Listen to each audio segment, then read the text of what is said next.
Hello everyone.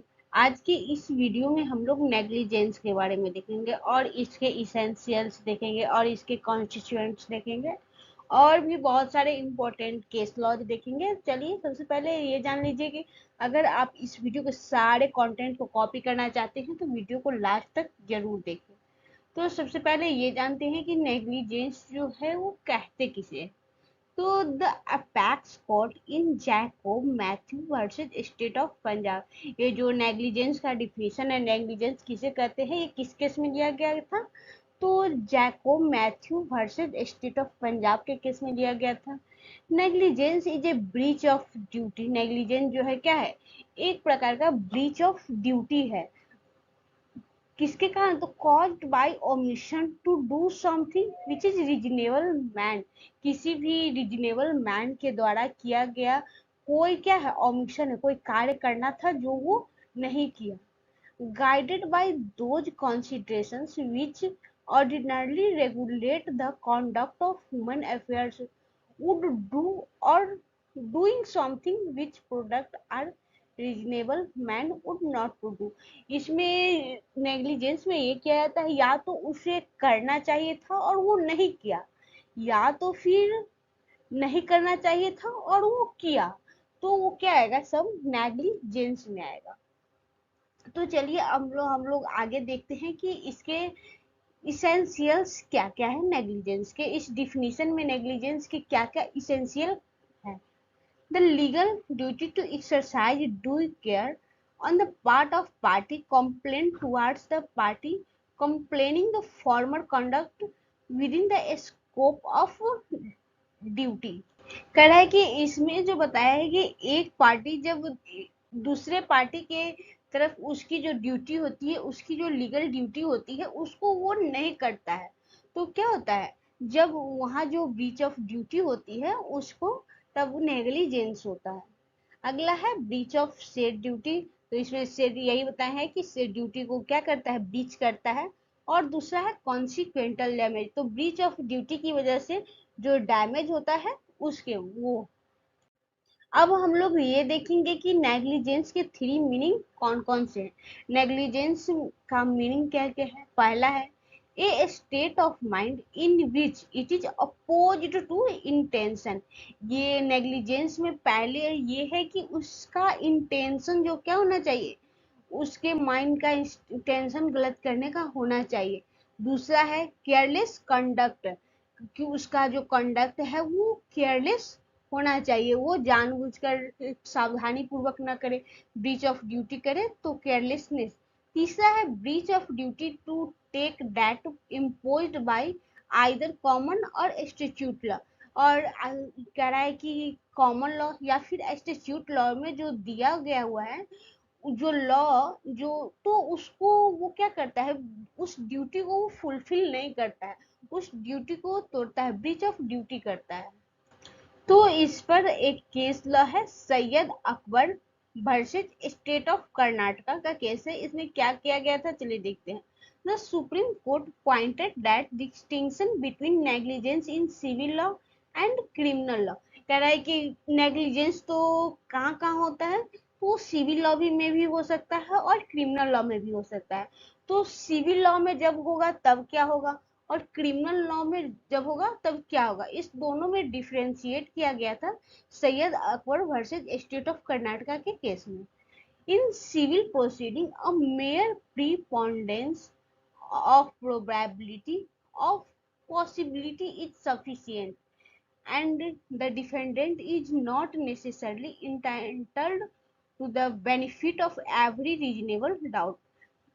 कह रहा है कि इसमें जो एक डिफेंडेंट होता है, किसी भी पॉसिबिलिटी की संभावना कि ऐसा हो सकता था, इसकी संभावना है, उसका वो बेनिफिट नहीं ले सकता, उस डाउट का वो बेनिफिट नहीं ले सकता। लेकिन वही क्रिमिनल केस में क्या होता है, चलिए देखते हैं।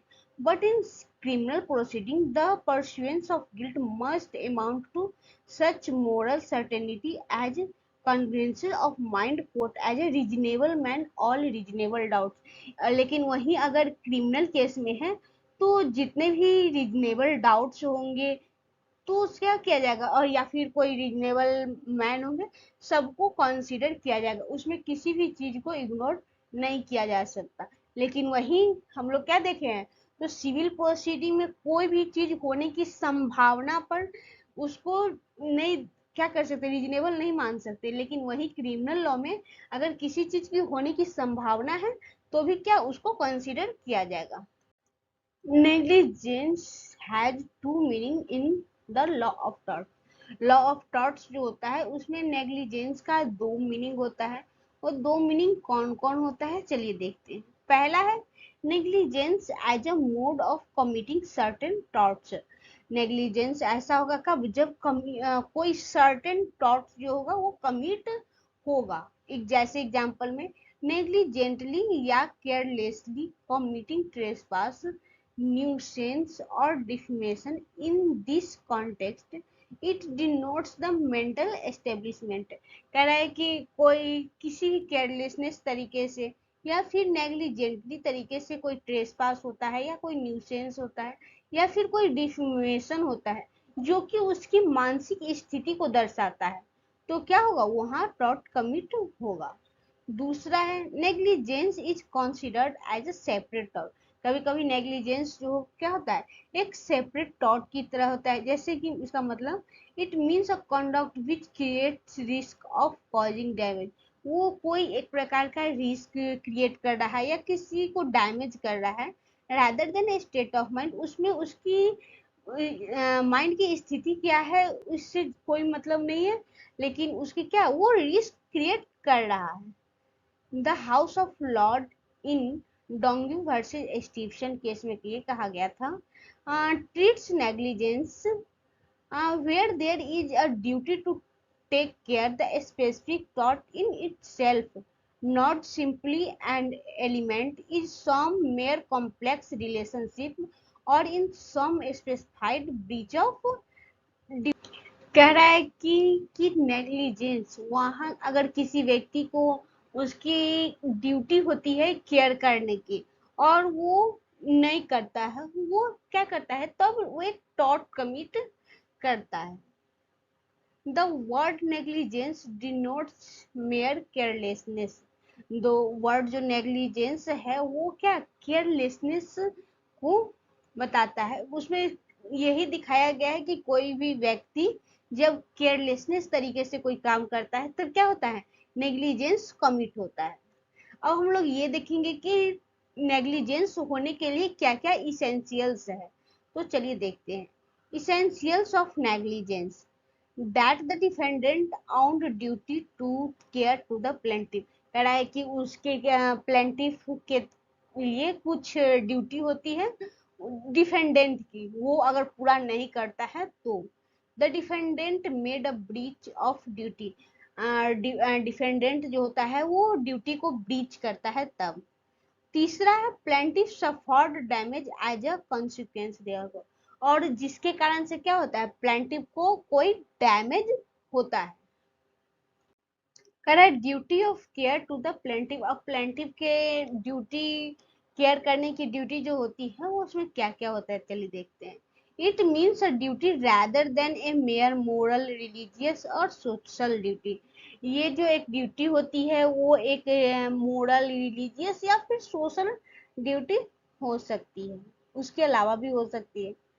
इस केस में केस दिया गया था डोंगी वर्सेस एस्टिब्शन। इसमें क्या बोला गया था, a manufacturer of products which he sells in such a form as a, so that he intends them to reach the ultimate consumer in the form in which they left him with no reasonable possibility of intermediate examination, and with the knowledge that absence of reasonable care in preparation of putting off the product with result to injury to the consumer life or property।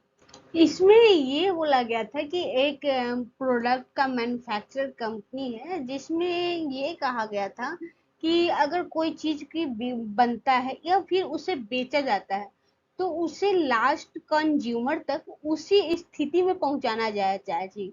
उसमें बीच में कोई भी क्या, उसमें कोई भी ऐसा कुछ नहीं होना चाहिए जिसकी वजह से क्या हो, कंज्यूमर को कोई हानि हो।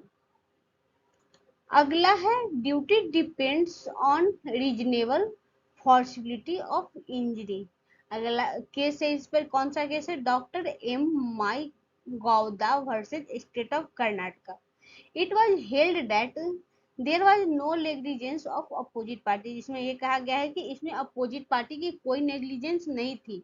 Who had organise the elephant joy ride, वो क्या करता है, एक एलिफेंट जॉय राइड ऑर्गेनाइज करता है। The reason of the accident was unusual and unfortunate behavior of the elephant, और उसका जो एक्सीडेंट होता है वो एक अनयूजुअल और अनफॉर्चुनेट बिहेवियर एलिफेंट के बिहेवियर के कारण होता है। And therefore complaint was dismiss, तो इसके कारण क्या होता है, कंप्लेंट जो होता है वो डिसमिस कर दिया जाता है। Booker versus when born, the defendant traveled a train which had just started moving but kept the door of the carriage open। कह रहा है कि इसमें क्या होता है कि डिफेंडेंट जो होता है वो ट्रेन में ट्रैवल कर रहा होता है, which had just started moving, जो कि क्या होता है, वो ट्रेन जस्ट खुला ही होता है बट उसका दरवाजा जो होता है वो खुला होता है। The door opened outside and created a danger to those standing on the platform, तो उसके लिए खतरनाक होता है जो कि प्लेटफॉर्म पे खड़ा होता है। द प्लेंटिफ ए पॉर्टर, एक प्लेंटिफ था जो कि एक पॉर्टर था, which was standing on the edge of the platform, जो कि क्या था, प्लेटफॉर्म के किनारे किनारे पर खड़ा था। And hit by the door and injured, तो वो क्या करता है, डोर से इंजर्ड हो जाता है। It was held that the defendant was liable because a person boarding a moving train out a duty to care the person standing too near it on the platform। तो कह रहा है इसके लिए अगर ट्रेन की जो भी सुरक्षा व्यवस्था होती है उसकी ये रिस्पॉन्सिबिलिटी होती है कि क्या, कि प्लेटफॉर्म पर किसी भी व्यक्ति को कोई हानि न पहुंचे। अब हम लोग देखते हैं no liability when injury is foreseeable. अब कोई लाइबिलिटी नहीं होगी जब इंजरी हो, कौन सा होगा, चलिए देखते हैं। Mysore state road transport corporation versus Albert dash and others AIR 1973। इस केस में क्या हुआ था, तो bus driver try to overtake from right, वो जो बस ड्राइवर होता है वो ओवरटेक करने की कोशिश करता है राइट से। and unattempted block carts, the drivers had to get on the unturned or mud position। इसके बाद क्या है, उसका ड्राइवर जो होता है वो कीचड़ में फंस जाता है। It was found that the driver could not know that the soil was unturned or mud portion। कह रहा है कि वो जो ड्राइवर होता है वो नहीं जान रहा होता है कि ये जो मिट्टी है वो गीली है, वो मर्ड में जा रहा है। had become loose until accident had actually occurred, और क्या होता है उसकी वजह से एक्सीडेंट हो जाता है। under these circumstances it was held that claimants in this case failed to prove any negligence on the part of bus driver। तो इसमें क्या होता है, बस ड्राइवर की कोई गलती नहीं होती, उसकी किसी भी नेग्लिजेंस को प्रूव नहीं किया जाता है, नहीं होता है। And such the appellants could not made liable जैसे, तो इसके वजह से वो क्या होता है, वो लाइबल नहीं होता है। तो चलिए देखते हैं इस वीडियो के सारे कंटेंट को कॉपी कैसे करना है। तो सबसे पहले इस वीडियो के शेयर बटन पे जाएं, वहां से लिंक को कॉपी करें, इसके बाद क्रोम ब्राउजर में जाके पेस्ट करें और सर्च करें। इसके बाद वीडियोज में जाएं और डिस्क्रिप्शन में लॉन्ग प्रेस करके सारे कंटेंट को कॉपी कर सकते हैं। Thanks for watching.